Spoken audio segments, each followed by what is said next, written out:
Hello everyone, thanks for pressing play. You are watching a brand new episode of ExcaliburCCGTV. We are talking comics for July 23rd, 2014. As always, my co-host Randy is here with me. I am Chris, and we are Excalibur Comics, Cards, and Games here in Shreveport, Louisiana, as well as in Texarkana, Texas. And you can always find out what's going on with our store at ExcaliburCCG.com. Hey, thanks to all of our new subscribers. Yep. We are over 360. Last time I saw 362. That's not we're not some big mega popular YouTube channel or whatever. I think we're doing awesome for a store, and what we are. I think it's just awesome. We really appreciate everybody that subscribes and watches our videos. Yes, I love our puppets dancing. Sorry, that's awesome. But guys, thanks for pressing play. Be sure and thumbs up down below. Subscribe to our channel if if you haven't subscribed already. We talk about the great comics hitting the shelf every week. We throw in a little extra things that we love to talk about. Engage with some conversation with you. And this week will be no exception. We got several things we want to talk to you about along with comics. And to start it off, we'll take a look at some new figures. It's been a while since I've shown you a couple of these. This week we have in the awesome Star-Lord and Groo, Drax figures. And by the time you people come in next Wednesday, we should have Gamora and Groot. So we're still getting in little by little here. These are going to be big, fun, popular ones as the movie come out. People falling in love with all of the different characters, not just Rocket. So, pick these up. You can find them on our little display at the front of the store right when you walk in there with all the different pop vinyls. So we've got that. And then the same group that does pop vinyls are doing these fabrications, which are awesome. There's Harley Quinn, and there is Deadpool, and they have a little plastic weapons, but the rest of them are fabric, and I love their faces. My favorite is still the we have a Yoda that gives the grumpy old man, get off my lawn or I'll use my lightsaber on you kind of look. That's awesome. So, with the magic of Brad, we'll call it Bragic. We may be able to put a picture up here of the awesome Yoda, fabrication Yoda. So, lots of cool figures coming into the shop here. Also a reminder, the new Magic Core 2014 set is out. You can pick it up at the shop. Very cool. Very cool. Yeah, well, as soon as you walk in the door here at Shreveport, guys, you're just greeted with cuteness with these pop vinyls here. And I wonder why they did Drax gray instead of green. Maybe because you have Gamora also green. Maybe so. They don't want the contrast there. I don't know. That's cool. I had not thought about that. Still, I can't wait to see the rest of the Guardians of the Galaxy ones. Those are cool. Those are very cool looking right there. So, guys, these are here, ready, waiting for you. The Magic the Gathering stuff is here as well. Moving on, today we're going to introduce a new little segment that we'll throw in occasionally here and there. Probably won't be a weekly feature, but this is the time for it. So, absolutely, we're going to introduce you to Controversy Corner. We got some controversy that's been going on here online that we're just going to weigh in here real quick, tell you about it, tell you what we think about it, and move on. Well, just some tips with handling things here online. Yeah, we've had the reveal of the new Batgirl outfit has been one of the controversial things. I didn't think it would be, but apparently it is. They don't like that it looks too young, too just like thrown together with no money kind of thing. She is in a hit district now. Whatnot. We also have the announcements of female Thor. Mm-hmm. This is not Thor turning into a female, but a female picking up the hammer and going to take on the mantle of Thor, even though there is still Thor that will probably have his axe. Don't forget that, people. There is the Black Captain America as Sam Wilson steps in to fill the role of Cap, who can no longer handle those chores now that he has had all the super soldier serum removed from him, and he is aging quite rapidly. And then finally we have the Superior Iron Man, who is going to be moving to San Francisco, and he's superior in the way he may kind of remind you of Doc Ock, and how he just is using his mind to or his powers and everything to his fullest, and sometimes it's for the betterment, sometimes it may not be. His ego is to the fullest, right? As well there. So there's been a lot of controversy in how Marvel's handling these characters. It's okay to have knee-jerk reactions, to be a little upset, because nobody, I think our brains are intended, wired to kind of not want change. So it's okay for that. If you don't want to pick up the book, that's fine. If you want to pick it up and check it out, that's fine. It's a good place for other people to jump on board. Exactly. The title, and maybe you'll like what they do with the characters there. Maybe you won't. Maybe it's not just not a character there for you, and that means you don't have to pick up. But it's okay to let people express their opinions over this. That's one of those things I think has gotten kind of out of hand, is people telling others, shut up. I don't want to hear it if you don't like it. Right. Well, people can say they don't like it. That's fine. Yeah, I mean, here in the U.S. you can. I mean, so far. So yeah. So it's just one of those things that I'm curious to see in an intelligent way what you have to what you think about this, what you have to say about this, because that's, I think, the most important thing, is think it through what you want to say, and I think when you come off more intelligently, you don't sound like the I'm going to say it, like the hate-filled redneck that a lot of people may think you sound like online. You get all sorts of slurs thrown around there. Just don't throw the slurs around when you say, I don't really care for it. If you don't care for it, tell why. Don't just say, I don't care for it. Yeah. So, just some pointers there with the controversy that's coming out. We seem to have some that are really excited, and some, we had a person who wanted to hear more about the Superior Iron Man. Exactly, yeah. We don't quite have that information yet. I bet you'll get a lot more next week whenever the San Diego That's con right. comes out. Yes, and there's going to be tons of news from that. But what we do know is we are going to get the current Thor series is going to end, and the new one's going to launch with a new female Thor. Just called Thor. And then we're getting... I know that Stuart Eminem is coming over to draw Captain America. Yeah, I don't know if that's ending. I don't know if that's ending either. So or Iron Man will end, and in November, Superior Iron Man. That'll start up, and then I don't know about the Batgirl thing. I don't know if that's ending and restarting over. No, that's going to keep on going. So we'll see what happens there. I personally really like the Batgirl outfit. I think I like the designs for all the characters there. Yeah, I thought they all looked cool. I wish Marvel has that kind of weird metal venting kind of look there with the slashes of metal all over the outfits right now, and I wish they'd take that off the Cap outfit and it would look a lot better. Yeah. But it blends like his and the Bucky Cap and the original Cap outfit kind of all together there. So okay. I like that. Okay. Yeah, they got me with Stuart Eminem coming on board. So there we go, right there. Yeah. But guys, tell us your thoughts about the controversy corner, about what's going on. I'm sure you've seen the news and everything Randy explained there. So tell us what you think about what's going on with that. And now we got a ton of storyline stuff to dive into. We're gonna give you the pertinent information and keep on moving, starting with my good man Randy. Yeah, Robin Rises continues this week in Batman and Robin number 33. Batman is desperate, and his being so desperate has set him at odds with the rest of the Justice League. Yep. And what seems to be going on here is he's looking for the Chaos Shard, and the trail for the Chaos Shard seems to lead him straight to Apocalypse. So we'll see what goes on exactly right there. But it's heating up, and it's going to be intense before Damian does return. Make it happen. Yeah. Guys, moving on. Batman 33. This is the last chapter, the conclusion of the Batman 0-year storyline with Batman versus the Riddler.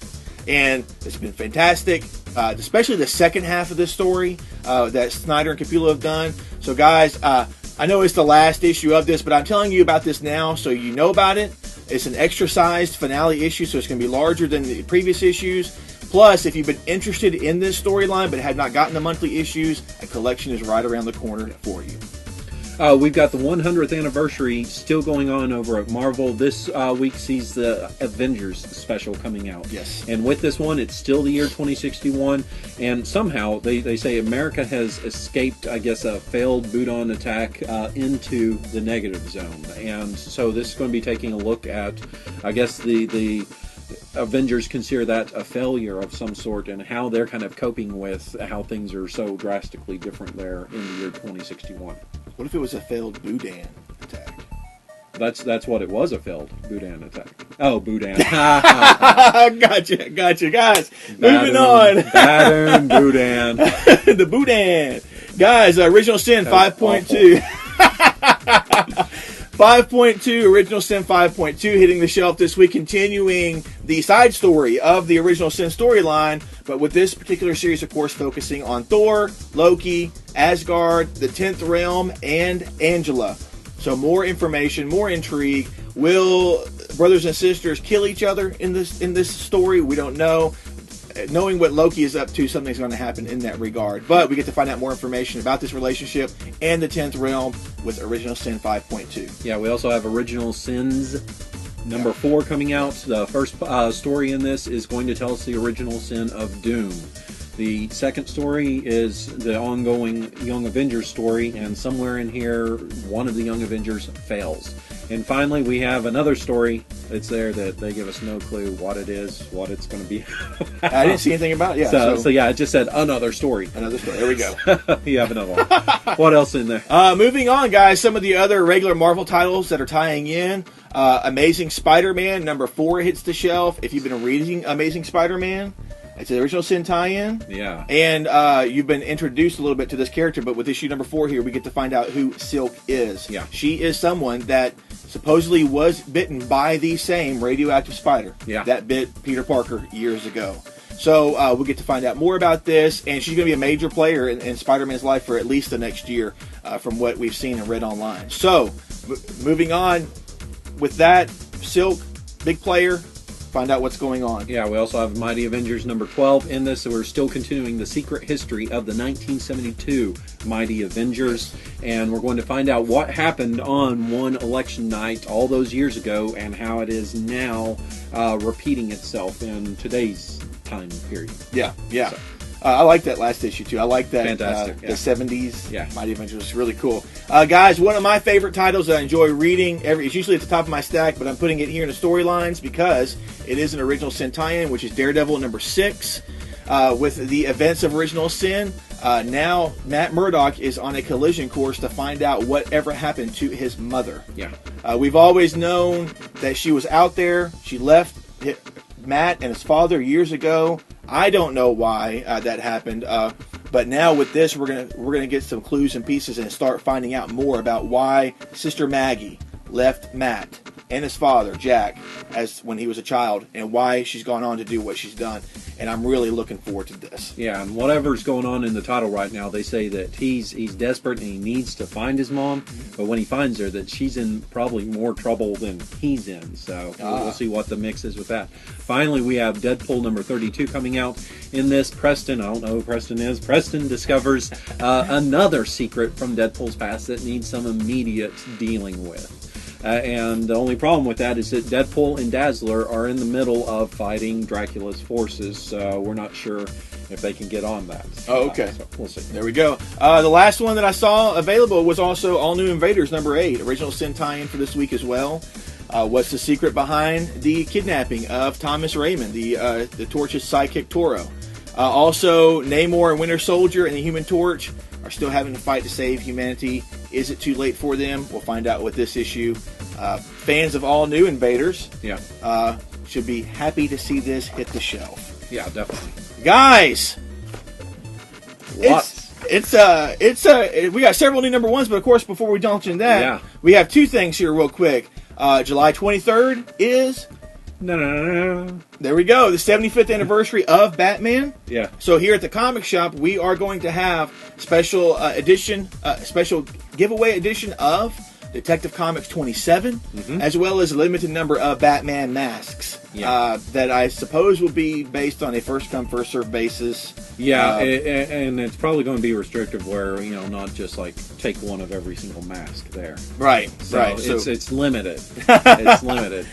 So, share the love of Batman with others. Don't be greedy. Exactly. Or else Batman will have to hunt you down in that dark alley later on tonight, or that night. It'll happen. It'll happen. He's everywhere.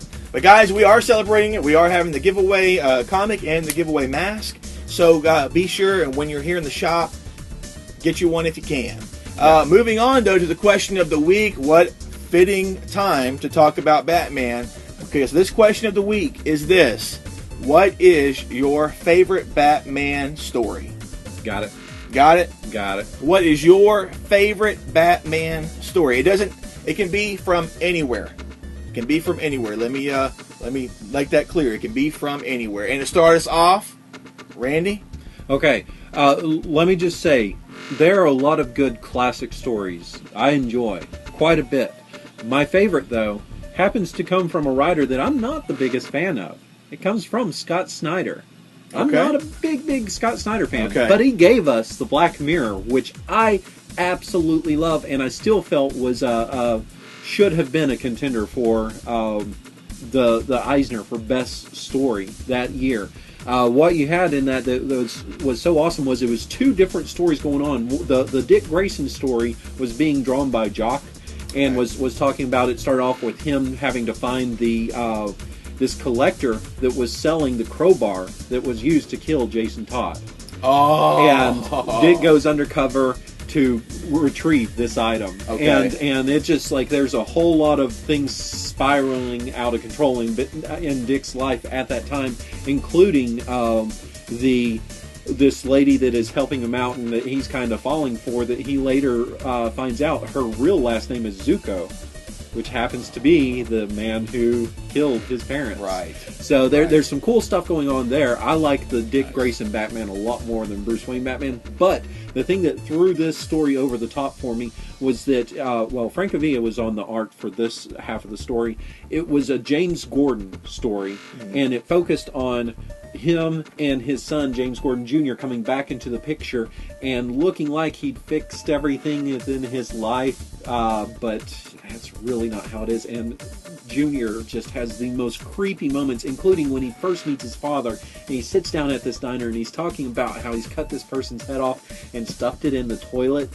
And the whole time, Jim's just looking at the door to the bathroom, and he's seeing this water like creeping out from underneath the door. And so when his son leaves, he runs in there, and I'm not going to reveal what is in there. But man, it was such an intense story, and a lot of it didn't have to deal with the Batman. It dealt a lot more, I felt, with the Jim Gordon. And I love that story. Yeah, I have that collection, but I have not read it yet. Fantastic read.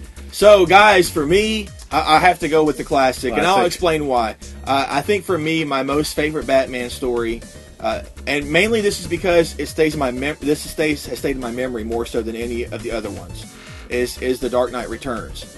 And I think my appreciation for that storyline was kind of reignited here recently. Within this year, I saw some pages online of Frank Cho doing the Batman and Superman fight scene as a commission for somebody. Weird. But he did it in his way, and it was just awesome. I think it was Bleeding Cool had up like a comparison of the panels from the original series. That story. It was just a commission, so it didn't get printed anywhere. But it had the pages of the original Frank Miller, and then below that it had Frank Cho's interpretation of that with this major that punch, and I was like, I mean, that was, to me, I just really remember that being like lightning in a bottle, or whatever it is. It was just, that was just a great story, and seeing that again, especially because my mom was like, oh, what if Frank Cho could have drawn all this or something? But you got a little taste of that with that art that he did as a commission. It just kind of reignited that for me. So I think that I would have to say at this point that is my favorite Batman story. Real quickly, did you know, I just found this out this week, that the font that apparently a lot of people hate, and I actually like, Comic Sans, was influenced by the lettering style from The Dark Knight Returns. I did not know that. Yeah, I didn't either. I like that script. A lot of people apparently don't. Uh-oh, Brad. Oh, watch out, Brad. Oh, does Brad not? Does he not? I don't think he's a fan of it. Oh, wow. Okay. I could be wrong, but I don't think he's a fan. We've got so much to cover here. Let's finish up the question of the week. That's it, guys. Hey, guys, tell us your favorite Batman story. And as Randy pointed out, it can be in any setting. It can be in any way, in any setting. I was more of a traditional Batman story, but even still, this was Detective Comics. This was a fantastic story that I got to read it. I still got to read it. So, the year one is still one of my favorites also. There's so many. So, tell us your favorites. I mean, but, point out one that is your favorite, and then tell us some more. And I think I remember, too, like The Nail. I think Batman, I remember that story. I can't remember how much Batman was part of that, but He was in it. I Oh, remember Alan that. Davis, Yeah, Justice League, yeah. Yeah, so guys, tell us below. We are now moving on to the new number one. Start us off, Randy. Yes, I've been looking forward to this one. Ragnarok number 1 hits the shelves from IDW. This is Walter Simonson returning to Norse mythology. Yes. This is, I believe, going to be a bi-monthly series. It will come out once every 2 months or so, just to help keep it on schedule. Ragnarok has always been the beginning of the end of the Norse mythology. However, this time it is the beginning of vengeance. Yes. We have one god who stands while all the rest, his family, his loved ones, the rest of the gods, have fallen.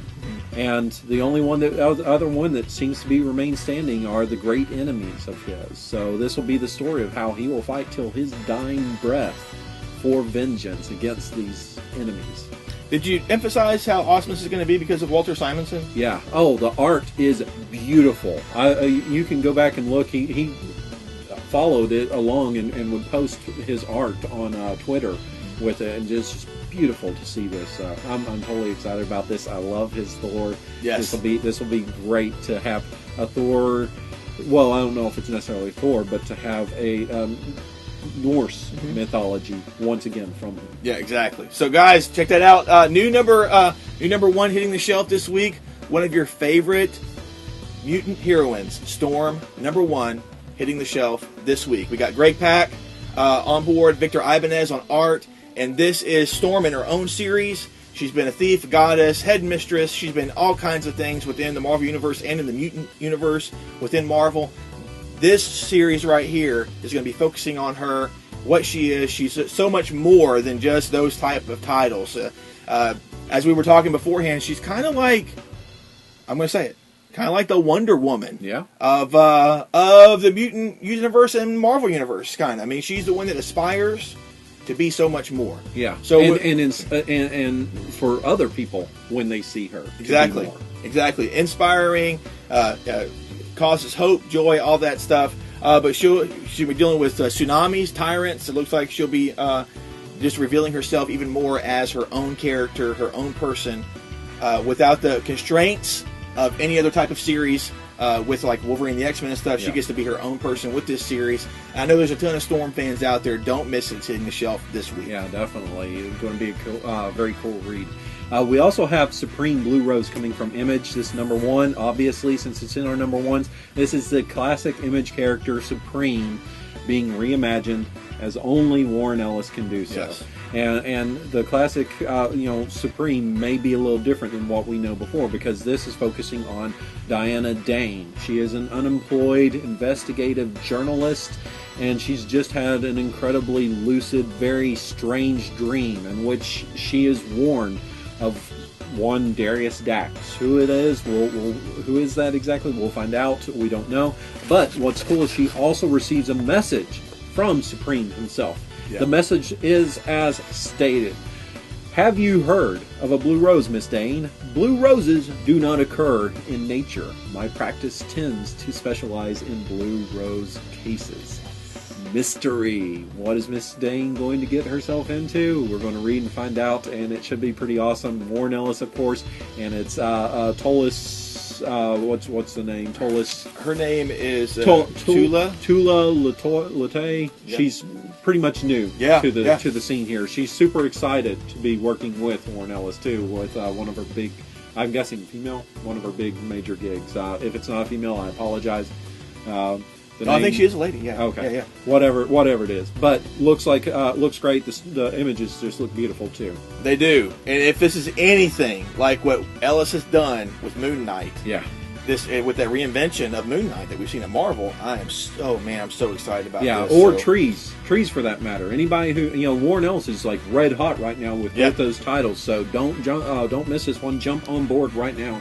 With Supreme Blue Rose. Exactly. Moving on, guys. We've got Star-Spangled War Stories, G.I. Zombie hitting the shelf. Number 1 hitting the shelf this week. Got Justin Gray and Scott Hampton on board. Justin Gray seems to be Palmiotti. Is Palmiotti on board? Okay, because I was about to say it looks like he's flying solo here. No, he's not. At least what I saw, it was both of them. So, guys, this is the story, of course, of G.I. Zombie, a man who is neither dead nor alive, and he's constantly fighting for his country. He dies, comes back again, fight for his country over and over and over. The ultimate living soldier. Yeah, he's not necessarily a zombie, but a zombie in a very less traditional sense. Yeah, and I think we've seen some older stories with this in the past, but here we go. Another reimagining here of G.I. Zombie at DC Comics, so check it out. Yeah, we have a huge fan favorite coming from IDW with Transformers vs. G.I. Joe #1. You caught a glimpse of it at Free Comic Book Day.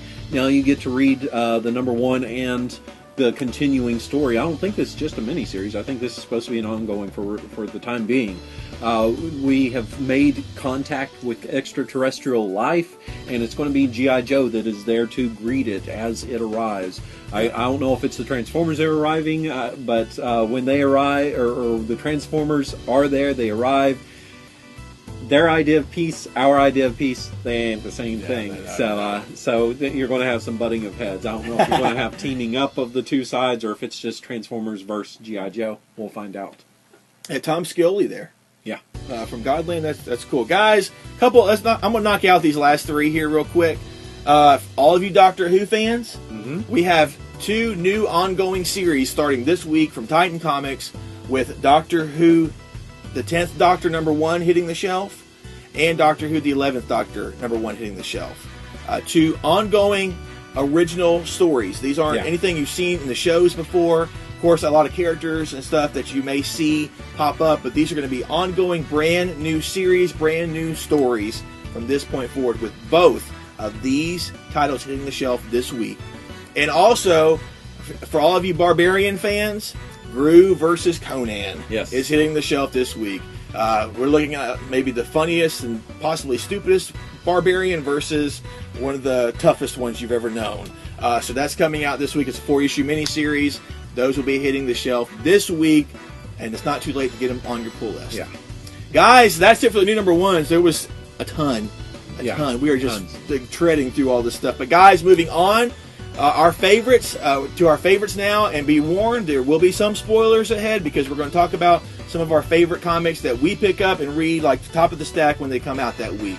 But from last week, what was your favorite from last week? Absolutely, almost next to impossible to have a favorite, because there were so many good ones. Wicked and Divine #2 was so fantastic. Rat Queens #7 and Miss Marvel #6. All of those were just like great titles. If I had to give the edge to one, I may go with Miss Marvel, just because the way she reacted to Wolverine showing up was the best. I mean, she is total fangirl, and she's telling him about the fan fiction that she wrote about Wolverine and Storm being, and coming in third on this site, and Wolverine's just like, great, yeah, that's wonderful. And then he has this moment where he stops and he goes, wait, what was first? And the girl's like, it was a romance fanfic of Cyclops and Emma Frost, and he's like, I hate this. Oh, that's great. So sad. But Wolverine was too awesome, and she has a moment where she saves him or does something, and he's like, you're pretty awesome, kid. So I just loved how they wrote this, like with the two of them. I love when Wolverine has like the young female partner to team up there, Pixie or Kitty Pryde or Jubilee, whoever it might be. He works so well in that dynamic, and it worked well right here. So, G. Willow Wilson, thank you, awesome, loved it. Very cool, guys. For me, it was a toss up between Magneto #7 and the Black Market #1. Oh wow! And I think the one that edged out the other for me was the Black Market #1.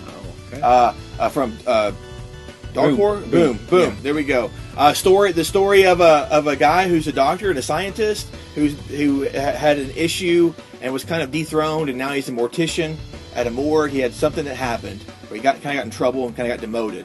And his brother comes to him with the possibility of not only solving his financial problems, but I didn't know what the hook was that was going to reel this character in, and come to find out his wife has MS. Oh, okay. And his brother comes to him with this prospect of being able to cure anything, and has found the source of being able to find that cure, which is in the DNA of superheroes. Yeah. And it was the story opens up with them actually setting up a fire to capture a fire-based superhero. Yeah. And they capture him. Huh. And by the end of it, you know, man, you find out that there's just so much more going on. And it was a great cliffhanger to that first issue. It's a 4-issue miniseries. I definitely suggest checking it out. If you guys have been liking the writer of this is Frank Barbiere, who does 5 Ghosts from Image. So, I mean, if that matters to you. But this was I thought this was a great start. I'm going to be checking out the rest of this series, and I recommend it. It edged out Magneto just a hair for me. Yeah, and I can't express enough, guys. Just because I didn't say Wiccan Divine #2 or Rat Queens #7, both those series are so good. You should definitely be on board for both of those. I loved like the how they showed Lucy coming to be, and that was spectacular. Yes, and and once that was just the tiniest bit, the hint of what McKelvey can do with playing with a page. Yes, there, and so you got to see a little bit of that. I also like that you got to see more of the main character. I forget her name. Laura, the girl. Laura. Yeah, you get to see more of like what her role might be in things, and so that was you know, when the devil, you know, that silver-tongued devil presents you with an opportunity there, are you going to take it? Right. And so it just, and that final page, like you just, it builds up.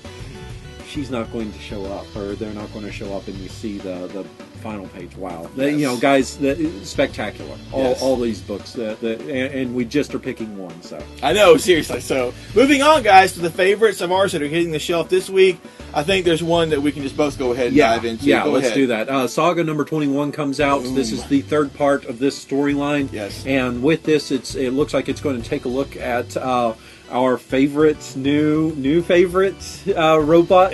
I don't know if we say villain or hero in this circumstance here. But we're taking a look at the janitor that, you know, went to some extremes yesterday. Well, last issue, for some very good reasons. Right. I mean, what he had to say there. So we'll see what goes on. But yeah, this continues to be an intense story arc here, especially because we now have a much better idea of why.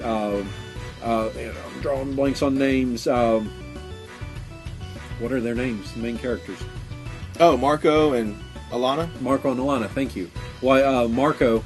Where he might be going with his life, and where Alana might be going with hers. Right. And Alana's may not be going in the best direction here. Right. So we'll see what's going on, and you know, the mother's been kind of quiet. I don't know what's going on there. I'd like to see more from that. Yeah. So. Yeah. So yeah, guys, definitely check that out. Next up for me, Trees #3 hits the shelf this week. Warren Ellis, Jason Howard. This is what we saw in the last issue. We saw that girl. What is her name here? Cephala. Cephalou. She was with her boyfriend. No. Elegia. There it is, Elegia. Yeah, I was looking at the wrong was the city. Yeah, there we go. The city. Elegia showed up in the last issue. Yeah. And she met a mysterious older man. Yeah. That didn't pay her no attention, and she tried to get all thug on him, and that didn't work out. Yeah. But we're gonna get more of that story with this issue right here, as she tries to find him, find out more about him, find out what's going on with him, and it could lead to some devastating consequences for her. Yeah. So this world I'm really enjoying so far. It's a slower burn. Yeah. As far as Ellis is concerned, but I am enjoying this particular storyline with what he's doing with Trees. So I'm totally on board. You should be checking it out. Yeah, I've enjoyed it. Wonder Woman #33 comes out. This is the beginning of the final story arc for Azzarello and Chiang. In this, the firstborn must be dethroned. The question is after you dethrone him, or if you can dethrone him, amongst all the possible replacements there in the Greek pantheon, right? Who is worthy of sitting on the throne? Who do you trust to rule? So we'll see what if it gets to that point, probably will, and who Wonder Woman chooses to, or who the rest of them choose and say. My guess right now, early on, is that Hera might have been kind of crazy from the get-go, and always real hateful towards these other children. But once she's experienced kind of the life of a mortal, she's really changed. So maybe she's going to take that into account if she were to be the one that gains the throne. We'll see. Interesting. Guys, back from a hiatus for a little bit, it seems. Velvet #6 hits the shelf. Brubaker and Epting. Love this series. Love this series. The art has just been fantastic, and the way they have melded with the writing, it's just like these guys must be a hive mind together or something, man, because what they put on the page is just truly phenomenal. And now we're continuing with Velvet actually going back to London with this issue right here to not only to find out what happened with this particular murder that's caused this whole mystery to unravel, but also to try to get her innocence back, because she's the one accused of what's going on here. And I'm totally digging this. Did the first trade of this come out already? First trade is out, and it's on our shelves. Get it. It's beautiful. It's a fantastic story. You won't be able to put it down, I promise to the good Lord. If you pick it up and start reading it, you won't put it down until you're done reading it, whether it's 4 o'clock in the morning or whatever. It's great. Let me just prepare you for it a little bit, because this is one of those things where when you delve into it, it's a period piece. It's supposed to be back in, 70s or something with it. It won't feel that way. And honestly, the way they talk is not very British-like. Right. So once you get that through your mind and just, accept that, move on with it, and it'll be that great read that you're talking about. But it's kind of what Brian Wood did on Northlanders, where when you read Northlanders, they talk like everyday people, current, modern time everyday people. And so once you got past that language thing, the story was great. And so that's what you just need to do with Velvet. There. Very cool. Final for me is Afterlife with Archie #6 comes out. This is the beginning of a new story arc here. The surviving members of the Riverdale gang have had to flee their hometown, their beloved city, and they're on the run. However, I think what's the focus here is as bad as things are for Archie, things are a little worse for Sabrina. And I don't know if this is going to be the introduction that leads into the new Sabrina series that's going to be going on. But what's happening here is Sabrina, because of her negligent use of the Necronomicon, she has been banished to Witch's Purgatory, where she is having to fight for her mortal soul. So we'll see what's going on exactly with that. I don't know if it's going to be going back and forth between 2 different stories with the Archie gang and with her, or if it's just focusing on her. But this is the beginning of that new story arc. Great jumping on point. Pick up the first trade, which we have, then pick up the #6. Yes. Lots of jumping on points, so that's awesome. Yes, sir. I'm digging that trend. That really works for me. And rest in peace, Archie. Pour one out for my homie. Guys, that's it for this week. Was that the only time I said guys? I'm not sure. I don't know. But Archie, sorry guys. I'll say it. Sorry guys. Archie, Life with Archie right now is sold out, and we're waiting on a second print of that. So if you want to get it, you're going to probably pay a lot more than it's worth on eBay or something like that right now. A lot of the big comic shops online are doing one per customer or one per order. So really, per customer. So okay. So there you go, guys. That's it for this week's episode, guys. See you guys.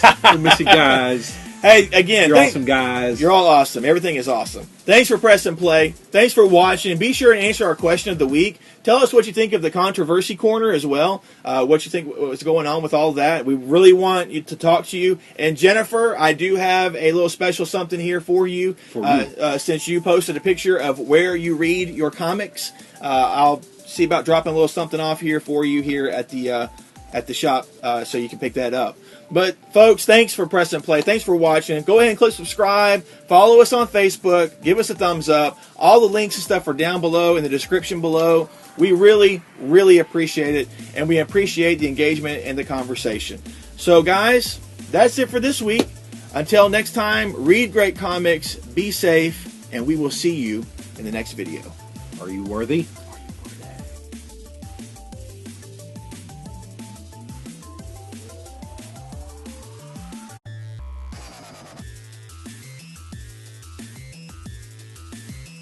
So, here we go. Guys.